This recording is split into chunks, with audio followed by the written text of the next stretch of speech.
Di video kali ini saya akan membahas bagaimana cara melakukan diet untuk menghilangkan jerawat yang membandel dengan cara alami. Jadi nggak perlu konsumsi obat-obatan ataupun kosmetik yang harganya sangat mahal. Karena ini hanya cukup mengubah gaya hidup dan mengatur pola makan. Jadi untuk Anda yang punya jerawat membandel dan tak kunjung hilang, sebaiknya Anda tonton video ini sampai selesai.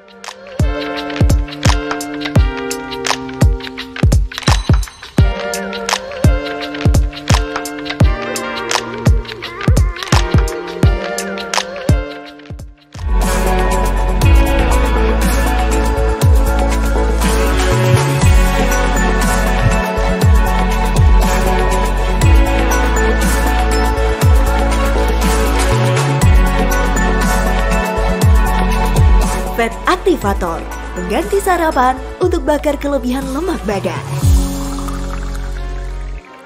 Halo semua, jumpa lagi dengan saya Dika Maharendra, founder dietmentoring.com, sebuah kelas online yang akan membimbing Anda melakukan diet hingga berhasil turun berat badan 4-9 kilo hanya dalam waktu 30 hari saja. Kali ini saya akan berbagi cara melakukan diet untuk mengobati atau menghentikan jerawat membandel yang tak kunjung hilang. Dan ini dilakukan secara alami ya, hanya cukup mengubah gaya hidup dan juga mengatur pola makan.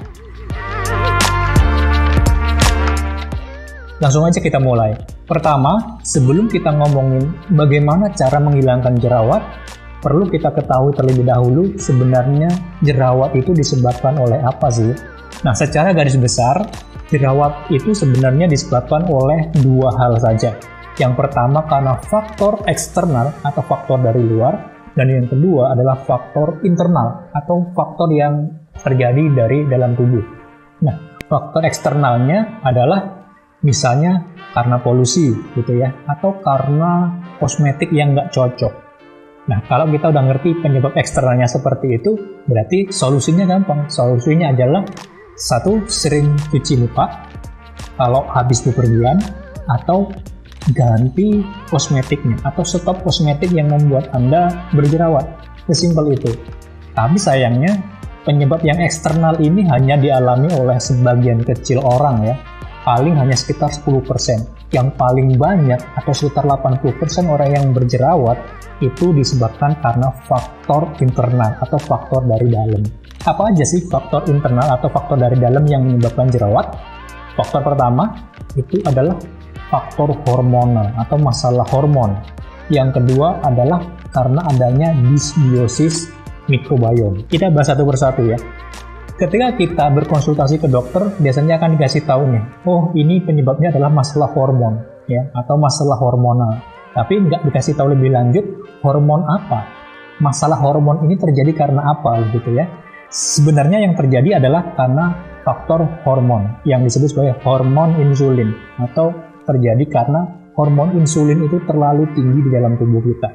Hormon insulin itu adalah sebuah hormon yang tugasnya adalah menstabilkan gula dari dalam darah. Jadi ketika gula kita dalam kondisi tinggi, maka hormon insulin ini akan membawa gula dari darah ini dibawa menuju sel agar dibakar oleh sel dan diubah jadi energi. Akan tetapi karena gula darah kita itu hampir selalu tinggi dalam setiap saat begitu, maka hormon insulin ini jumlahnya juga akan selalu tinggi. Ketika kenaikan gula ini berlangsung terus-menerus, maka hormon insulinnya juga akan semakin tinggi. Nah, ketika hormon insulin ini jumlahnya semakin tinggi dari waktu ke waktu, maka lama-lama sel ini menolak keberadaan hormon insulin. Ya, sel dia tidak mau membukakan pintu untuk hormon insulin. Nah, ketika sel ini menolak insulin, maka konsekuensinya apa? Konsekuensinya adalah gula-gula dari dalam tubuh kita atau dari dalam darah kita tidak bisa dibakar oleh sel. Nah, kondisi sel yang menolak hormon insulin inilah yang disebut sebagai insulin resisten. Nah, ketika gula darah ini nggak bisa dibakar oleh sel, akhirnya apa? Akhirnya gula-gula ini akan diubah menjadi fat atau menjadi lemak. Lemak ini akan disimpan di perut, di paha, di bokong, dan lain sebagainya. Sehingga akan menyebabkan orang mengalami yang namanya obesitas atau kegendutan. Selain itu, lemak ini juga akan menyebabkan terjadinya jerawat. Karena itu rata-rata orang yang berjerawat biasanya dia punya masalah dengan obesitas atau kegendutan. Jadi satu paket. Dan itu yang saya alami dulu ya. Yang kedua, faktor penyebab internalnya itu adalah dysbiosis mikrobiom. Di dalam tubuh kita itu ada mikrobiologi yang jumlahnya sangat banyak, bahkan jumlahnya lebih besar dari jumlah sel kita. Mikrobiom ini ada yang baik, ada yang buruk. Nah, disebut dysbiosis itu ketika mikrobiom atau mikroba yang buruk ini jumlahnya lebih banyak atau lebih besar dibanding mikroba yang positif, yang bermanfaat untuk tubuh kita. Nah, dysbiosis terjadi karena apa? Dysbiosis itu terjadi karena kita mengkonsumsi makanan-makanan yang tinggi gula, tinggi karbohidrat, sehingga menyebabkan mereka berkembang biak secara pesat. Bakteri buruk berkembang biak di dalam tubuh kita, dan salah satunya akan menghasilkan yang namanya jerawat. Jadi secara internal, penyebabnya adalah gaya hidup. Jadi kalau kita ingin menghilangkan jerawat secara internal, yang harus dilakukan apa? Yang harus dilakukan adalah membenahi yang namanya hormon insulin. Kedua, perbanyak mikrobiom yang sifatnya positif, yang mikrobiom yang baik untuk tubuh kita. Dengan begitu nanti mikrobiom yang jahat, yang buruk, salah satunya menyebabkan jerawat, itu akan berkurang. Caranya sesimpel itu, secara teknis. Nah, baru sekarang solusi praksisnya gimana, Mas Andika? Apa yang harus dilakukan? Nah, saya akan berikan 5 tips yang bisa Anda lakukan untuk menghilangkan jerawat secara alami. Dan ini kita sebut sebagai diet untuk menghilangkan jerawat. Mengapa disebut diet? Karena di sini mengatur gaya hidup dan pola makan. Oke, kita bahas. Inilah 5 tips melakukan diet untuk menghilangkan jerawat. Tips yang pertama adalah melakukan puasa intermittent fasting. Teman-teman, di dalam bukunya yang berjudul The Obesity Code sama buku Diabetes Code, Dr. Jason Fung, dia mengatakan bahwa apapun makanan yang kita makan selama dia mengandung makronutrisi seperti protein, lemak, ataupun karbohidrat, maka otomatis gula darah kita akan naik. Dan ketika gula darahnya naik, otomatis hormon insulin juga akan naik. Ketika hormon insulinnya naik, maka insulin resisten yang sudah terjadi di dalam tubuh kita, itu otomatis juga akan semakin parah. Nah, kemudian dia membuat kesimpulan bahwa makan apapun itu akan menaikkan gula darah, akan menaikkan hormon insulin, dan akan menyebabkan insulin resisten. Dan kemudian ketika logika ini dibalik, maka dia mengatakan makan itu adalah menaikkan hormon insulin. Jadi ketika Anda ingin memperbaiki hormon insulin Anda, ingin memperbaiki insulin resisten, solusinya adalah nggak makan. Makan naikin hormon insulin, nggak makan menurunkan hormon insulin. Aktivitas nggak makan inilah yang kemudian disebut sebagai fasting atau disebut sebagai puasa. Ada banyak jenis-jenis puasa yang bisa teman-teman lakukan, baik sesuai dengan agamanya dan kepercayaannya masing-masing. Tapi ada satu jenis puasa yang relatif lebih mudah untuk dilakukan dan nggak masalah dilakukan oleh agama apapun. Nah, puasa ini disebut sebagai puasa intermittent fasting. Puasa intermittent fasting itu apa, Mas Dika? Puasa intermittent fasting itu gampangnya begini. Anda nggak makan dari jam 8 malam sampai jam 12 siang. Nggak makan, tapi Anda masih boleh minum. Anda boleh minum air putih, Anda boleh minum kopi tapi tidak menggunakan gula. Anda bisa minum teh juga tanpa menggunakan gula. Nah, kalau Anda suka manis misalnya, Anda bisa menggunakan pemanis tanpa kalori, contohnya stevia ataupun sucralose.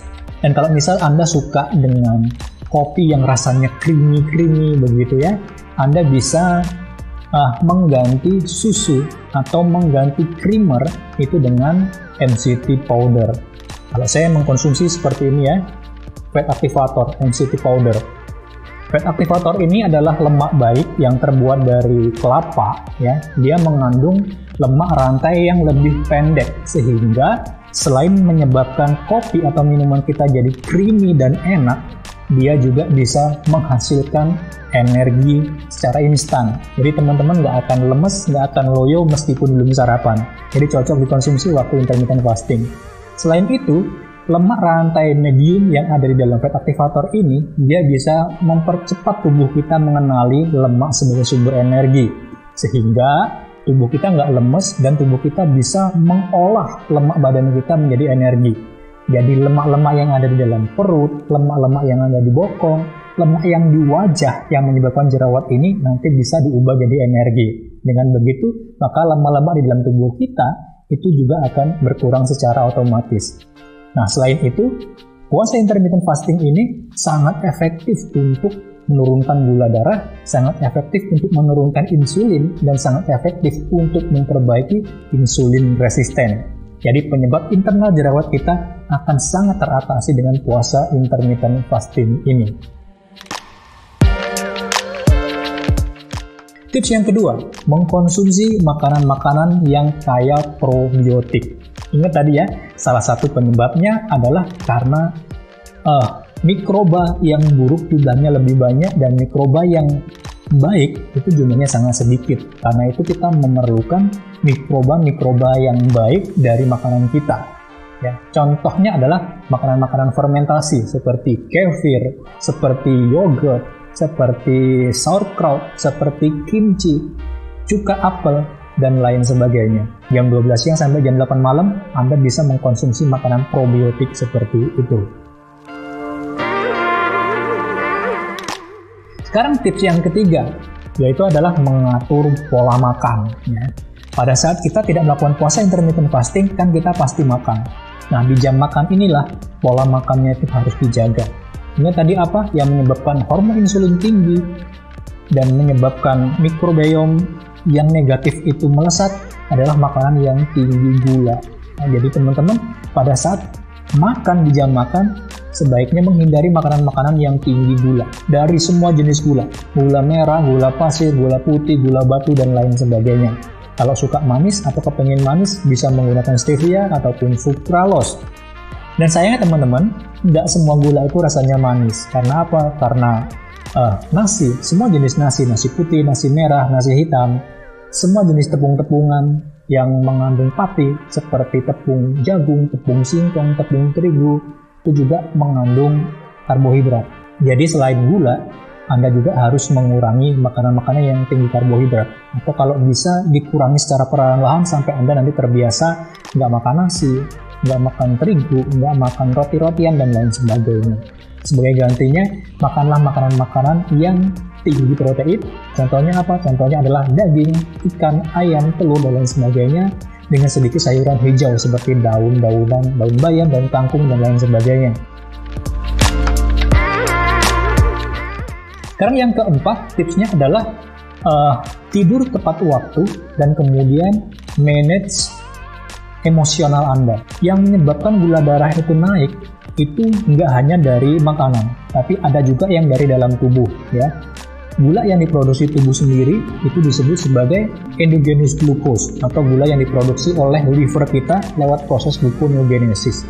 Nah, liver kita itu akan memproduksi gula sendiri pada saat hormon kortisol di dalam tubuh kita itu tinggi.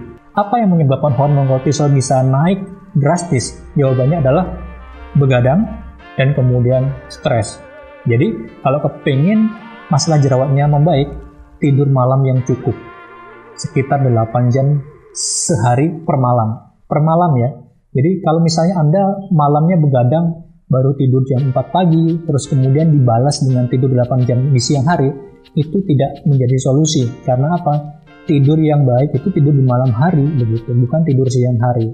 Dan kemudian ketika Anda banyak pikiran, Anda cemas, Anda takut, Anda khawatir dan lain sebagainya, ini juga akan memicu stres. Berarti hormon kortisolnya tinggi, maka tubuh akan memproduksi gula. Jadi tidurlah yang cukup dan bikin diri Anda bahagia. Terserah dengan cara apa bahagianya ya. Dengan shopping, dengan jalan-jalan, dengan berkebun, beternak dan lain sebagainya. Tiap orang berbeda-beda. Nah, sekarang yang terakhir nih, biar mengandung terapi-terapi begitu ya. Yang terakhir adalah menggunakan konsumsi bawang putih. Ya, teman-teman yang punya jerawat mengkonsumsi bawang putih itu bagus banget. Karena apa? Karena bawang putih mengandung senyawa anti mikroba, anti parasit, kemudian antivirus, antibakteri. Jadi cocok banget untuk teman-teman yang berjerawat.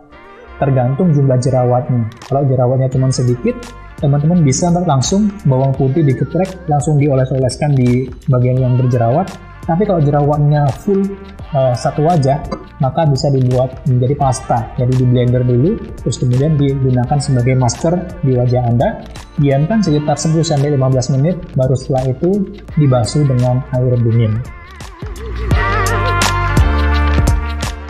Nah, itulah teman-teman 5 tips bagaimana melakukan diet untuk menghilangkan jerawat membandel tanpa menggunakan kosmetik, tanpa menggunakan obat-obatan dengan biaya yang sangat murah. Bantu share video ini jika menurut Anda bermanfaat. Sampai jumpa di video berikutnya. Saya Andika Mahendra. Assalamualaikum warahmatullahi wabarakatuh.